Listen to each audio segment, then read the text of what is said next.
Hello friends, मैं हूं विकल। मौत एक ऐसा अक्षर जो हमें अपनी ज़िंदगी के अंत तक ले जाता है, जो हमें एक ऐसा पहलू दिखाता है जिसे हम चाहकर भी नज़रअंदाज नहीं कर सकते। जिसने जन्म लिया है उसे एक न एक दिन मरना ही है। यह जीवन की वह सच्चाई है जिसे हमें झेलना ही पड़ता है। इंसान के लिए मृत्यु और पुनर्जन्म की बातें हमेशा से ही आश्चर्य का विषय रही हैं। लेकिन क्या आपने कभी सोचा है कि आखिर मृत्यु वाकई में क्या है, और ऐसा क्या होता है शरीर में कि शरीर को मृत घोषित कर दिया जाता है। और अगर इसी बीच कोई आपसे आकर ये कहे कि वो आपके दुखों को कम कर सकता है, आपकी मौत को मात दे सकता है और आपको सालों तक जिंदा रख सकता है, तो क्या आप यकीन करोगे? जी नहीं, हम किसी तंत्र मंत्र या अन्य प्रकार के अंधविश्वास के बारे में बात नहीं कर रहे हैं, बल्कि आज हम आपको परिचय विज्ञान की एक ऐसी तकनीक से कराएंगे जिसके बारे में जानकर आप भी हैरान हो जाएंगे।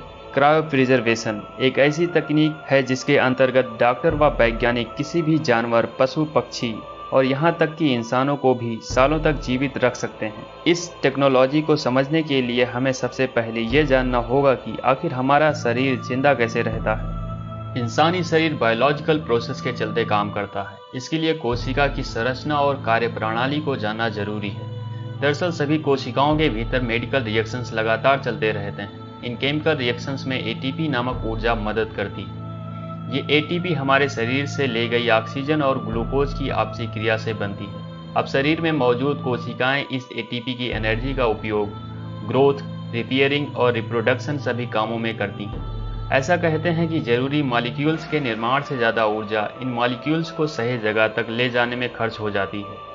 यूनिवर्सल फेनोमिना ऑफ एंट्रोपी एक प्रोसेस है जिसका मतलब है कि मॉलिक्यूल्स स्वयं ही हाई कंसंट्रेशन एरिया से लो कंसंट्रेशन एरिया की तरफ जाने लगते हैं और नष्ट होना शुरू हो जाते हैं। इसलिए कोशिकाओं के लिए बहुत ज़रूरी होता है कि वो एटीपी के जरिए मिली एनर्जी का उपयोग करके एंट्रोपी को मेंटेन करें, ताकि अंदर के मॉलिक्यूल्स अपनी जटिल संरचना में बने रहें। इसी वजह से बायोलॉजिकल प्रोसेस सही तरह से हो पाती है।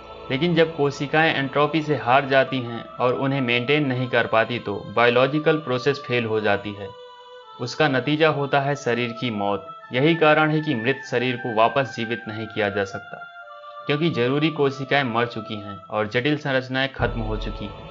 अभी तक मौजूद सभी मेडिकल खोजें मौत को कुछ देर तक रोक सकती हैं, लेकिन रिवर्स नहीं कर सकती। बीमारी का समय रहते इलाज कराना इसलिए ज़रूरी कहा जाता है ताकि प्रोसेस में सुधार किया जा सके। पुराने दौर में कोमा की स्थिति को मृत माना जाता था, पर मेडिकल साइंस ने प्रूव किया कि वह ट्रीट किया जा सकता है।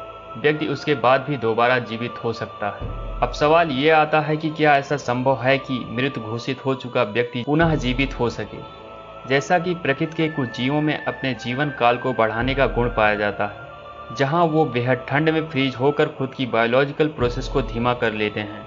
वैज्ञानिकों ने इन जीवों के इन्हीं गुणों को ध्यान में रखकर क्रायोप्रिजर्वेशन तकनीकी का इजाद किया, जहां बीमार व्यक्ति के शरीर को कुछ इसी तरह फ्रीज करके जिंदा रखा जा सके, ताकि नए इन्वेंशन होने के बाद उस बीमारी का तोड़ निकलते ही व्यक्ति का इलाज कर जिंदगी वापस दी जा सके। विस्तार से बताएं तो क्रायोप्रिजर्वेशन तकनीकी के अंतर्गत इंसान के शरीर की कोशिकाओं व ऊतकों को निष्क्रिय करके सालों तक प्रिजर्व रखा जाता है। तापमान इतना कम होता है कि आम इंसान इसमें एक पल भर भी ठहर नहीं सकता, लेकिन इसी टेम्परेचर में वैज्ञानिक इंसानी शरीर को सालों तक सुरक्षित रखते हैं। जैसे ही व्यक्ति का दिल धड़कना बंद करता है और कानूनी परिभाषा के हिसाब से उसे मृत घोषित कर दिया जाता है, तो शरीर को क्रायोप्रिजर्व करने वाली टीम अपना काम शुरू कर देती है। सबसे पहले उस शरीर को बेहद कम तापमान में रख दिया जाता है और उसके दिमाग में पर्याप्त खून भेजने की प्रोसेसिंग शुरू की जाती है। इसके साथ ही जिस जगह पर उस व्यक्ति की मौत हुई है वहां से क्रायोप्रिजर्वेशन सेंटर ले जाने के रास्ते में उसके शरीर को ढेर सारे इंजेक्शन दिए जाते हैं, ताकि दिमाग में खून के थक्के न बनने लगे। मृत शरीर को सेंटर में लाते ही उस शरीर में मौजूद 60% पानी को बाहर निकाल दिया जाता है, ताकि यह पानी कोशिकाओं के भीतर जम न जाए। यदि ऐसा हुआ तो कोशिकाओं को नुकसान पहुंचेगा और इसके साथ ही धीरे धीरे ऊतक, शरीर के अंग व अंत में पूरे शरीर के नष्ट हो जाने का खतरा बन जाता है। शरीर से सारा पानी निकालने के बाद उसकी जगह शरीर में क्रायोप्रोटेक्टेंट नामक रसायन भर दिया जाता है। यह रसायन कम तापमान पर जमता नहीं है और इसलिए कोशिका उसी अवस्था में सुरक्षित रहती है। इस प्रोसेसिंग को विट्रीफिकेशन कहा जाता है।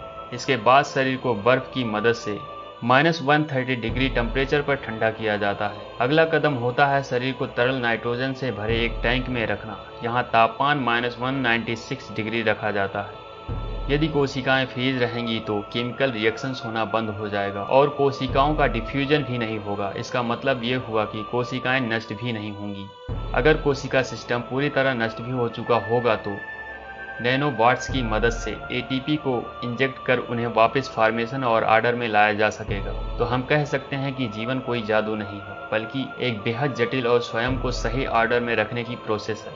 मौत केवल एंट्रोपी का बढ़ जाना है, जिससे शरीर का नाजुक बैलेंस बिगड़ जाता है। तो ये कहा जा सकता है कि किसी भी व्यक्ति की मृत्यु इस बात पर निर्भर करती है कि हम किस हद तक एंट्रोपी की क्रिया को रिवर्स कर सकते हैं। दोस्तों, आपको क्या लगता है, क्या पुनः इंसान को जीवित किया जा सकता है या नहीं? कमेंट सेक्शन में ज़रूर बताइएगा और वीडियो को लाइक शेयर सब्सक्राइब करना मत भूलिएगा।